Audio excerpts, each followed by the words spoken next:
Programme میں ایک بار پھر خوش آمدید کہیں گے. گفتگو کے سلسلے کو آگے بڑھاتے ہیں. سہیل صاحب, یہ جو ٹرسٹ ڈیفیسٹ ہے اس وقت, اس کو کس طرح جو ہے وہ ختم کیا جا سکتا ہے؟ اب کوششیں تو جاری ہیں, پاکستان اپنا کردار ادا کر رہا ہے, پاکستان نے دونوں ممالک کو مذاکرات کی میز پر بھی بٹھا دیا, پاکستان جو ہے وہ دونوں ممالک کے دورے بھی کر رہا ہے, کوششیں کر رہا ہے, پاکستان کی جانب سے سرتوڑ کوششیں جاری ہیں. لیکن ہم دیکھ رہے ہیں کہ اگر معاہدہ ہو جاتا ہے تو معاہدے کے بعد بھی جو ہے وہ آگے کہا جا رہا ہے کہ 60 روزہ جنگ بندی ہوگی, پھر 60 روز کے درمیان جو ہے وہ مزید مذاکرات ہوں گے جس میں جو ہے وہ نیوکلیئر پروگرام کے حوالے سے بات ہوگی. آپ کو یاد ہوگا ایک 2015 میں بھی معاہدہ ہوا تھا جب اوباما ایڈمنسٹریشن تھی, تو وہ معاہدہ اور یہ اگر ہونے جا رہا ہے معاہدہ, تو یہ اس معاہدے سے کس طرح مختلف ہوگا؟ دیکھیے 2015 کا بڑا اچھا معاہدہ تھا, ہوا ہوگا. اب ظاہر ہے کہ وقت آگے نکل آیا.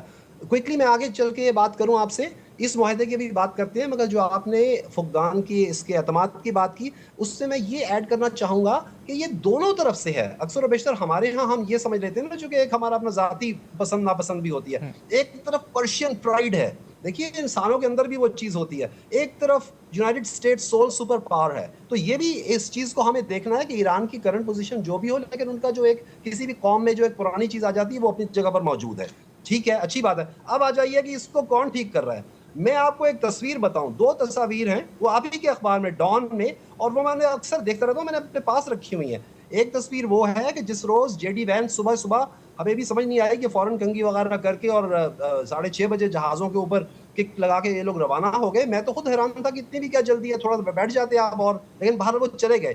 وہاں پر جو ہمارے فیلڈ مارشل صاحب جس طریقے سے ان کے ساتھ گفتگو کر رہے تھے, اور یہ صاف نظر آ رہا تھا کہ اس ڈسپونڈنسی اور اس بے امیدی کے ماحول میں وہ کہہ رہے ہیں کہ کوئی بات نہیں, یہ چیز ہو جائے گی. اور دوسری تصویر جس کا آپ نے ذکر کر دیا کہ جب ہم فیلڈ مارشل صاحب وہاں چلے گئے ایران, اور جا کے عباس اراغچی صاحب کو انہوں نے سیلیوٹ بھی کیا, اور ایک اس سے فیلنگ دی انہوں نے. تو لہٰذا یہ, اور اس کے بعد پھر ظاہر ہے محسن نقوی صاحب کے وزٹس اور سارے جو فالو آن وزٹس ہیں. تو پہلا تو یہ جناب کہ پاکستان ہی کرے گا.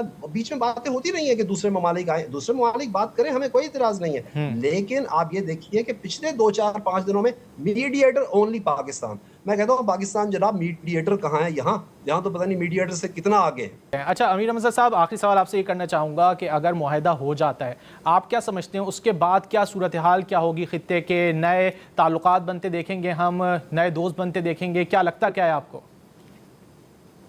سر بڑا امپورٹنٹ کوسچن ہے آپ کا. پہلی بات تو یہ ہے کہ میں پچھلی ایک پوائنٹ ایڈ کرنا چاہتا ہوں کہ یہ اگر اسٹریٹ آف ہارمز جو ہے وہ کھلتی ہے تو اس کا پاکستان کو یا پوری دنیا کو کیا فائدہ ہوگا. پہلی بات تو یہ ہے کہ جو امریکہ نے اس کی ناکہ بندی کی ہوئی ہے یا ایران اس کو کھلوانا چاہتا ہے, اس میں براہ راست جو ہے ایران کے ساتھ عمان بھی شریک ہے, کیونکہ عمان کے ایران سے بڑے اچھے تعلقات ہیں, اور جو اسٹریٹ آف ہارمز ہے وہ عمان کی بحری راستوں سے بھی گزرتی ہے. آپ نے دیکھا کہ 2-3 دن پہلے ٹرمپ صاحب نے اچانک سے عمان کو تھریٹ کر دیا جی کہ میں ان کو بھی اڑا دوں گا. اصل میں عمان اور ایران یہ دونوں ہزاروں برس جو ہے نا صدیوں پرانی تہذیبیں ہیں جی. تو میرے خیال سے اس طرح کی جو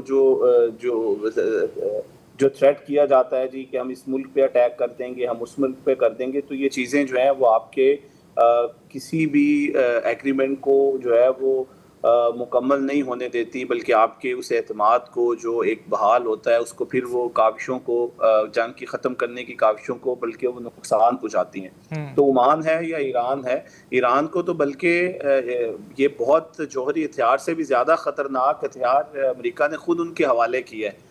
پہلے تو کبھی ہم نے نہیں سنا تھا کہ اسٹریٹ آف ہارمز کی ناکہ بندی ہوئی اور اس میں ایران نے جو ہے وہ کسی کو گزرنے نہیں دیا, بلکہ اب انہوں نے یہ جوہری ہتھیار سے بھی زیادہ خطرناک ہتھیار ایران کے حوالے کر دیا ہے جی.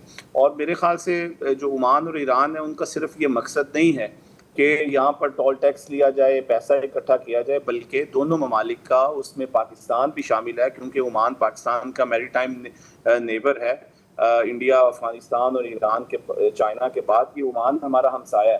بلکہ ان سب ممالک کی کوشش یہی ہے کہ اس جو گزرگاہ ہے جس میں پوری دنیا کی 70-75% یا 60% ان کی تیل اور گیس LNG کی آمد و رفت ہوتی ہے. دیکھیں دو جگہ سے ہی آپ کی ساری ٹریڈ ہو رہی ہے, ایک اسٹریٹ آف ہارمز سے اور دوسرا ریڈ سی سے. اور زیادہ تر جو مشرق وسطیٰ کی خلیجی ممالک کی ٹریڈ ہے, پاکستان, ویسٹ ایشیا کی, وہ ساری اسٹریٹ آف ہارمز سے ہوتی ہے. اور اس کی وجہ سے آپ نے دیکھا جب اس کی ناکہ بندی تھی، اس کی وجہ سے پوری دنیا کی منڈیوں میں کس طرح مہنگائی، بلکہ یورپی منڈیاں بھی اس چیز سے افیکٹ ہوئی ہیں. صرف پاکستان یا ویسٹ ایشیا نہیں ہوا بلکہ یورپ بھی اس چیز سے بہت زیادہ متاثر ہوا. آپ نے دیکھا کہ اسی وجہ سے بہت سے یورپی ممالک تھے جنہوں نے امریکہ کا براہ راست کھل کے ساتھ دینے کی بجائے انہوں نے خاموشی اختیار کی، کیونکہ وہ نہیں چاہتے کہ یہ جنگ طول پکڑے اور پھر ان کے ممالک بھی براہ راست معاشی طور پر وہ افیکٹ ہو. اگر یہ معاہدہ ہوتا ہے، اسٹریٹ آف ہارمز کھلتی ہے، سب سے پہلے اگر اس کا استحکام آتا ہے تو ایران کو تو اس کا فائدہ ہونا ہی ہے، لیکن اس کا فائدہ ویسٹ ایشیا کو ہونا ہے جس میں سرفہرست پاکستان ہے. پاکستان کے جو دوست ممالک ہیں، جو سب سے قریبی ترین جس میں خلیجی ممالک ہیں، آپ کا عراق ہے، کویت ہے، یو اے ای ہے، سعودی عربیہ ہے، قطر ہے، عمان ہے، پھر چائنا ہے. آپ دیکھ لیں کہ چائنا کی کتنی زیادہ ٹریڈ اسٹریٹ آف ہارمز سے ہوتی ہے. تو اس کا استحکام پورے ویسٹ ایشیا کا، بلکہ آپ سمجھ لیں مڈل ایسٹ، ویسٹ ایشیا، آپ کی سینٹرل ایشین کنٹریز اور اس کے بعد پھر یورپ. سہیل صاحب سے آخری جواب لینا چاہوں گا. سہیل صاحب، آپ کو کیا لگتا ہے اگر پابندیاں اٹھا لی جاتی ہیں ایران کے اوپر سے تو ایران کی جانب سے جو معاشی جو ترقی کی جو کوششیں کی جا رہی ہیں وہ کتنی تیز ہو سکتی ہیں، اور مستقبل میں ایران کتنا بڑا پلیئر ہو سکتا ہے مشرق وسطیٰ کا؟ جی یقیناً بہت زیادہ، اور ہمیں تو اپنا بہت زیادہ خیال ہے، تھوڑا اپنا بھی بالکل سوچنا چاہیے کہ تیل ہے، گیس ہے، یہ تمام چیزیں ہیں. بہت کوئکلی میں صرف جو ہمارے وردی کولیگ نے بات کی ہے، یہ عمان والی بات انہوں نے درست فرمائی. صرف یہ میں اضافہ کرتا چلوں کہ کل جب 10 بجے ہمارے فورن منسٹر اور ڈیپٹی پرائم منسٹر ملاقات ہوئی ہے، اس کے بعد 11:30 بجے عمان کے جو سفیر ہیں انہیں بھی وہاں دفتر خارجہ میں وہاں وہ تشریف لائے تھے اور ان کو گفتگو کر دی گئی. اور پھر میں نے مسقط میں یہ چیز چیک بھی کی ہے کہ وہاں کوئی اس قسم کی رد عمل نہیں ہے. لوگ سمجھتے ہیں پریزیڈنٹ ٹرمپ کی بات چیت کو کس طرح سے ہے. اور آپ درست کہہ رہے ہیں کہ دونوں کنٹریز میں اوور لیپ کر رہے ہیں. اگر 12 میل کا علاقہ ہے اور 12 میل کا ان کا علاقہ ہے تو جو سب سے کم جگہ ہے وہ تو ہے ہی 21 میل کی، وہاں تو فل اوور لیپنگ ہے. لیکن اس میں یہ بھی ہو سکتا ہے کہ ایران کی طرف سے کوئی اس قسم کے خیال آتے ہوں، عمان کے ساتھ وہ ذکر کرتے ہوں اور عمان جو ہے اس کو بڑے طریقے سے ٹال دیتے ہوں، لیکن وہ کہیں گفتگو میں ایسی بات آ گئی تو پھر پریزیڈنٹ ٹرمپ نے ایسی بات کہہ دی. اب آ جائیے جناب، اس کو ہم یہاں اچھے نوٹ پہ لے کر چلیں کہ میں تو چاہتا ہوں، جی مجھے تو یاد پڑتا ہے کہ جب 2015 میں JCPOA ہوا تھا تو ایران نے فوراً ایئر بس جہاز آرڈر کر دیے تھے، A320s A321s، اور ایک تو آ بھی گیا تھا ان کا، اور 80 جہاز آرڈر کر دیے تھے انہوں نے. ایک ہب بننے جا رہا تھا تہران، جیسے کہ دبئی اور یہ دوسرے سب جگہ ہب ہیں. تو بات یہ کہنے کی ہے کہ بالکل بہت زیادہ پرومس ہے. میں اس کو یہاں ختم کرتا چلوں گا کہ ایران بھی یہ سوچیں کہ دیکھیے one can always have a certain ideology and all that، لیکن یہ ہے کہ دیکھیے اپنے لوگوں کا بھی بہت زیادہ سوچنا ضروری ہے.